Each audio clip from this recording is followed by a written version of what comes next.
તારીખ 22/1/2024ના ઐતિહાસિક દિવસે અયોધ્યામાં શ્રીરામ ભગવાનની મૂર્તિની પ્રાણ પ્રતિષ્ઠા થઈ હતી.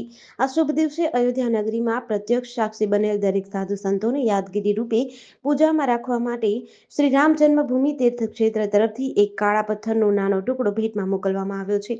ચોટીલાના શ્રી ચામુંડા માતાજી ડુંગર મંદિરના મહંત પરિવારના મનસુખગીરી ગોસાઈ પણ 24/1/2024ના રોજ અયોધ્યા ગયા હતા અને તેમને પણ અયોધ્યાથી પ્રસાદીમાં શ્રી રામલલ્લાની મૂર્તિ જે પથ્થરમાંથી કંડારવામાં આવી છે તે શિલાનો વધેલો ટુકડો અને 10 ગ્રામ ચાંદીનો સિક્કો પ્રસાદી રૂપે મળ્યો છે.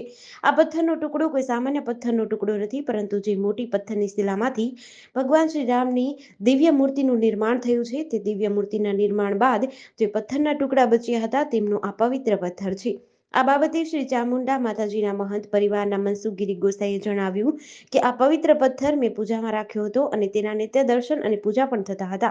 મને રોજ એવો વિચાર આવતો હતો કે આ દર્શન અને પૂજાનો લાભ ચોટીલાના બધા જ લોકોને મળવો જોઈએ.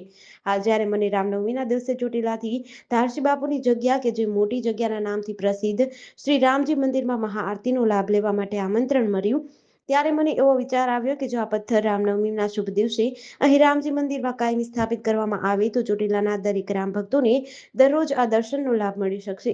તે માટે મેં રામજી મંદિરના મહંત હરિપ્રસાદજી બાપુને આ વાત કહી તો તેમણે પણ સહર્ષ સ્વીકાર કર્યો. આ દિવ્ય પથ્થરના બધા જ લોકો નિત્ય દર્શન કરી શકે તે શુભ આશયથી રામનવમીના શુભ દિવસે ચોટીલાના રામજી મંદિરમાં આ પથ્થરને સ્થાપિત કરવામાં આવ્યો છે. GDC ન્યૂઝ સાથે જયેશ મોરી, ચોટીલા.